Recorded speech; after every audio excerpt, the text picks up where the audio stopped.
Hello, I'm Humphrey. Thanks a lot. No, really, thanks a lot for buying. I mean, you didn't have to, but you went out and you got your wallet open and you paid that money. And now your friends don't think you're very cool, so you've really stuck your neck out for TISM. This album is called www.tism.wanker.com. Now, the reason for that could be that we're conscious of the computer age and the fact that we're obviously a technologically advanced band. That could be the reason. It could also be the fact that we wanted to call it OK Computer, but another band came up with that first. But it's neither of those. The reason we called it that is because we were told to by our record company who make all the decisions on our behalf. But anyway, thanks a lot for buying it.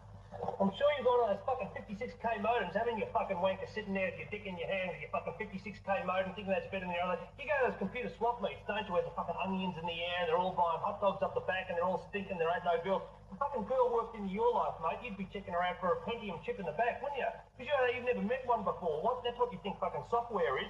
It's software for you is what a girl fucking wears in her bra, because that's the only... So I'd like to talk about the opening track, www.tism.wanker.com. It's a sensitive little track called There's Going to Be Sex Tonight. Now, TISM has not really covered the area of sexual union, particularly overtly in any of our songs before. But we'd like to share this song with our public because we feel that love is something that just isn't being covered enough in rock music. So this is a song about the side of love that is very important and probably not covered. And I think Humphrey, the listener, will find in the Sex Tonight track the Ted Mullery sample from Jump in My Car. And I wonder if you can tell the listener why you picked the Ted Mullery sample to use in this particular track. Well, I picked the Ted Mullery Again Jump in My Car sample to use because he, of course, is one of those artists from the 70s that has given us something very, very, solid to take with us into our lives. That is, of course, the problem of date rape, and he's covered it very sensitively. And along with other great songs like Love and Other Bruises by Air Supply, I think he's explored the topic in a manner that looks at both sides of the coin. Yeah. The way he juxtaposes the male and female voice in the song is a very postmodernist attempt to look at how there are indeed a lot of problems in the way people are educated, and it's education that's at the core. I think that's what Ted's calling for in Jump in My Car, isn't it? He's calling for more sensitivity, he's calling for more awareness, and I think he's saying to girls, you can do it, There is, if you like, at the end of the track, where the persona is flummoxed by the girl's refusal, acceptance of jumping into his car, but then she lived too far away. And I think it's that idea of awayness, apartness, just like Joyce used the idea of going home to Ireland when he was writing from overseas. It was a place apart. It's only when you're apart from something that you can fully see it. And I think when the girl says to Ted, I want to go to a suburb that's too far away, Ted can finally see that it's apart from him and therefore understands the consequences of his actions. Don't you find? I agree, and I think that he's clearly saying that no matter how different, how far apart we seem to be, we can all come together because it is all one planet. And that obviously neatly segues into the second track of. Before we get on to the second track, I'd like to say that all of you out there who haven't got an album called Hot Dogma by a band called TISM, probably best to leave it that way, but that was produced by a man who used to play bass for Ted Mullery. I think I can... that was Kevin Morris. But the whole point I was going to say is he did walk in and Kevin was getting sucked up by two women. So now, what were you saying about the second track? The second track is a haunting track called What Are You, Yob or Wanker, and it looks at the pluralist society that we live in. And, there are obviously problems still inherent in the way our Western culture is developing, and I think we've explored it very carefully, and we've given the reader, or the listener indeed, a choice. I think we took the cue there, we took the lead from Courtesan, whose lyrics exploring the stratification of Western societies in the context of globalisation and the way capitalism, especially capitalism merging from the East Asian tiger economies, even though that's a blip at the moment, is taking what used to be the old style values of Australia and overlaying it with a more corporatised view of the world. And I think Cortazine and Elgin is crying out that that corporatised view of the world is something that should be resisted. Taking that, we wrote the searchingly penetrative question, what are you? Jobs or wanker? And I'd like to thank Cortazine for their lead, because without that sort of raising of consciousness, I think what are you? Job or wanker? I don't think we could have thought of that ourselves. No, that's right. Obviously, Cortazine are a band from the rich tradition of Australian bands that's brought us such artists as The Poor. More Wine, Waker, Please. I mean, clearly that track was in the Cortazine vein, very much coming from a very sensitive male point of view. More Wine, Waker, Please. I mean, if it had been written in the 70s, you know, it probably would have been more about beer. Yeah. But, you know, the man the male is finding it difficult to find his true place in society. You know, is he a more feminine persona than he was led to believe when brought up? I think they've got that problem in the males too, between feminine and masculine. Now, hopefully the third track on our album. The third track is called Thunderbirds Are Coming Out. Yes. And is, you know, basically a thinly veiled attempt for us to jump on the back of a kitschy 60s puppet show, and really has no merit whatsoever. So let us go on to the fourth track. Yeah, we go on to the fourth track. The fourth track, of course, is Being Caught Wanking. Yes, yes. Now, this track, Being Caught Wanking, we could dedicate to various Australian rock groups that we've played with, but I think it's more deeply, in fact, autobiographical, in the sense of, you know, Hardy's autobiographical use of growing up in Wessex, in the south of England there. Being Caught Wanking is TISM reaching out to our audience and saying, this is who we are, this is where we come from, we've been caught wanking. And I think if you there sitting at your computer looking at this and playing in the CD-ROM can somehow empathise with the whole idea of being caught wanking, because it's not just the literal act of masturbation, I think, Humphrey, that we're talking about. No. It's an expanded definition, sense of wanking. Yes, wanking is a beautifully universal word. And, something else we got from Cortazine. It was, that's right, yes. And, you know, it's something that you can go to any country that speaks English, and they will understand wanking. I think it's yet another thing that we hope will bring people together. We can all come together in a wanking sense. The next song on the album, www.tism.wanker.com, I think is a deeply thought through number, don't you think? That's right, but you'd be guessing what it was, and it is in fact denial works for me. And there are a lot of problems with that song, but this is the one for the girls, isn't it? Let's face it, it's the one for the girls. But you know, I don't see any problems with it at all. So we'll move on. Yeah. And the next track, of course, is The Parable of Glen McGrath. Yeah. Now there's obviously a bit of a story element to that song. Yeah, it's the searching use of narrative. But what it's saying there is something that I think we all intuitively feel when we're in high school, and that is, you all know of the kids in your class that were the heroes of the class. You all know about the boy who had dope first and got the first girl, and we also, conversely, of course, know of the girl that was the first to kiss the boys and the first to follow the fashion. And TISM is reaching out and saying, those kids never did anything else good in their life.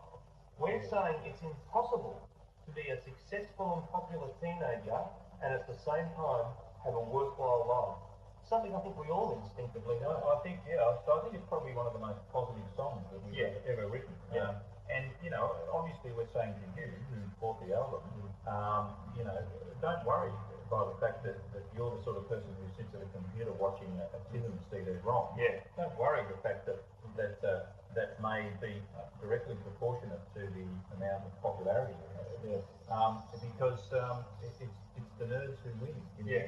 Of course, that's grossly simplistic.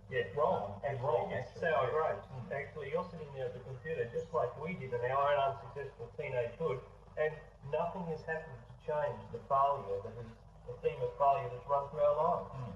So skip that track and we'll go on to the next track. Yeah, skip that track, that's right. The next track, of course, is Yob, which was, obviously a single. And I'd like to just briefly praise the use of Hawaiian steel guitar by T. Blackman in that track. T. Blackman was, of course, originally from a Hawaiian man, and we met him on our tour, our Pacific region tour, several years ago, and he's lost a lot of weight to be in the band, and I think that. And just while we're on that, hello to all the people from the Pacific regions, and I want you to be strong in your nationhood and strong in the fact of Western capitalism should not come and invade your island. And TISM big man, come on, big white bird, come down, save you again in 2 months' time, okay? And that track, of course, is followed by the somewhat controversial track which is entitled The Mighty Pump, but not a fucking pump. Yeah. Now, the thing we like about that one is I think Triple J got it right here. There are a lot of reasons why not to play a TISM track, and a lot of people left on the obvious reason there, and they didn't play it because of the swearing. But those incisive Triple J people concerned only for musical integrity, concerned only for what is best for the Aussie rock industry.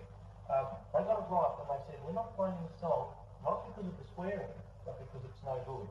And it's about time someone caught us out and called our bluff and realised that underneath the shoddy masks and the swearing and the infantile personas, there exists a deeply, deeply flawed rock band. So, as you listen to that track, you'll no doubt pick it up as well. The fact that really we're hiding behind that thin veil of controversy. The schoolboy thing. And yet again, really. So, and by this stage, you've waded through the malaria-infested mud of this album. You're beginning to wonder, what you could have done with this money. That's right. I mean, if you'd gone down to your local vinyl recycle shop, you could have picked up, 9 or 10 status quo albums for the same amount of money. And I think you clearly would have been much more lyrically satisfied, at least. And, status quo's ingenious use of repetition is something that we have tried to emulate, but clearly has failed on its own. Yes. We'd like to make clear that, as we said before, courts are going to attack the status quo, but I think they're referring to the social system. I think they could be, that's something we don't understand due to a lack of intelligence. Right. The next track that follows from the aforementioned so-called controversial, but in fact it's not very good, I might be country, not fucking country, is a track called Great Expectorations. Now that was actually a misprint. It should have been called Great Expectations. Yes. And it was a haunting tale of the rise of a young boy. Yes, that's right. And it was originally produced in novel form. Yes. And by Courtesine in 1862. Courtesine released Great Expectations just I think prior to Dombey and Son, and it was the start of their more deeply felt albums, where they expanded from the comic satire of the Victorian music hall and became more complex and more at one with their art by expanding the album and using leitmotifs like the slums of London, not just as a base of social consciousness, but as a symbol for the inner slums of Victorian England. And thank you, Courtesine. Thank you again for opening that rich avenue of symbolism to us all. Due to a shockingly apathetic typographical error by somebody at Shock Records. Yeah. Hello to David Williams, and hope the battle with heroin addiction is going well. I've heard it is actually, although his appearance in court, on the child prostitution scandal, I think it's still causing him a great deal of stress. Yeah. He was greatly exploited, I think, there. He was, yeah. I think, because that child really ripped him off, $20 for a hand job, and David did it, Take David a while with the hand job too. David should be paid for the minute for the hand job, mate, and make millions. Following Great Expectorations on the new album www.tism.org, what it's called, because you've got it. That need to go with the branding. Need to go with the branding, no. Is a haunting track called Hard and Thirst Needs a Big Cold Beer, I Drink to Get Pissed. Now, this of course is our song about the teenage experience and about how difficult it is to assert one's own sense of self. harsh and slowly cooling universe. Yeah. It's also about getting pissed and telling everyone that you've got laid when you take the win. Yeah.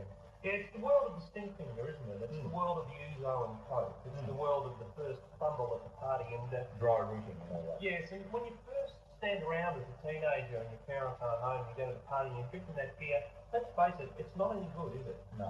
It's very much like the first smoke, the first beer, the first sexual experience. Certainly for me, the sexual aspect continued being not very good right into my adulthood, you know.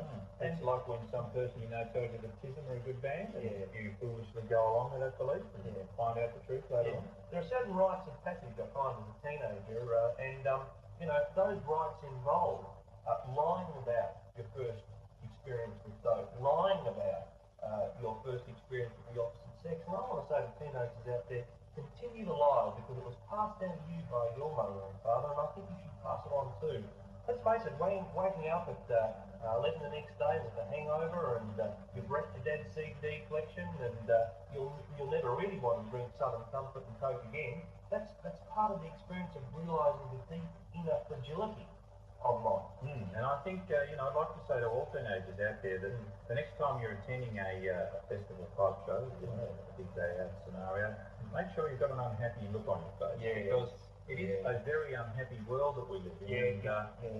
Make sure that you keep that unhappy look on your face because really you are saying to everybody that you're aware of what goes on. Yeah. You're aware of how many children must die. For every Corbusine album. That's right. You're aware of this problem, and I think it is beautiful the way teenagers look unhappy. I don't want to see teenagers having the sort of impulsive joy, the sort of the unbridled enthusiasm, the sort of naive innocence that one might expect from a 14 or 15-year-old. It's the world-weary cynicism that I find most attractive about teenagers. See, the trouble with the people in TISM was that we were happy teenagers. Yeah. And that, obviously was... it's been taken years to admit that. But that sort of feeling of, I'm going to go to the big rock festival and I'm going to enjoy my experience, I'm going to communicate that enjoyment to my peers, it really is not on. It really is not on. And I think that song is saying to people, continue to lie, continue the facade, and deep down in that innermost soul, there exists a happy person, but deny that happiness. That's what we're saying to you kids. You can do it. Be positive. Don't let anyone tell you that you can't be a miserable, sneering, snarling, selfish prick. We move on to the final track, the men's room. Yes, the men's room, of course, is something of an entendre, a double entendre, or something of a bidet. A bidet, perhaps, yes. And features heavily something of an hors d'oeuvre, indeed, and a water closet in your career, I think. Something of a Faubourg Saint-Germain. And features heavily the use of 12-string Rickenbacker, again by Steve Blackman. Or a Cathedral of Orleans. Yes, that's right. Yeah. And or a Bay of Biscay. And so, I think you need to sit back and probably pour yourself a Mitterrand glass of French champagne and enjoy this track because it is a moment of Murray. Chill out, I guess. Murray. Why did they name that French champagne out of the eastern district of Victoria? Well, if you'd been there, I think you'd understand that, obviously you're driving along there and you come to Moe and suddenly it's all class, isn't it? Moe, so I'll have a Moe, and it's I wonder what the people in Paris all there drinking Moe, if they understand it. It's down there with the of course they don't drink Moe in Moe. No, they drink these lesser inferior quality Paris champagne. But in Moe, it makes me feel proud to be Australian. The Moe brand of champagne has gone right around the world. Same, I think, also with the fact that a lot of retail outlets have sales. And of course, sale is right near Moe. Well, exactly, that's right. It's a pumping district, the Eastern District. It is a pumping district, yes. I can't think of anything for Lake Entrance, though. No. So we move on, and the men's club, no, not the men's club, the men's room. Moe Billy Card. I've drunk the Moe Billy Card champagne, and I was just wondering if was that made in a bit of Is that why it's called that? Well, I would assume. I think that the Maui winemakers are very jealous, of course, of the name. It's no longer, you know, you can't just go and anyone say, you know, I'm from Maui anymore. You know. I think, you know, if you really want an experience, you should try Billy Carton on Maui. Yeah. Just make sure you don't end up in the lake. Yeah, yeah. I'm sure that down the Far-Berg Station there's a lot of billy carting goes on there, the banks of the Seine, you know, and there's a lot of your Maui billy carting experience there. And, so the men's room is, you know, it's really the Maui Shonno, the album. It's the final coup de grace. And it certainly would be good for all rock people. Yes. The mise en scène of the men's room. It comes into the album like a duet machina, does it not? Indeed. And so I think that when the men's room comes on, my recommendation to you is to get a large hammer and hit yourself on the head several times. This will produce gradual coma, and that I think is the best state to be in when listening to this track. Then you won't notice that there's a second disc underneath the main disc, which is major crack.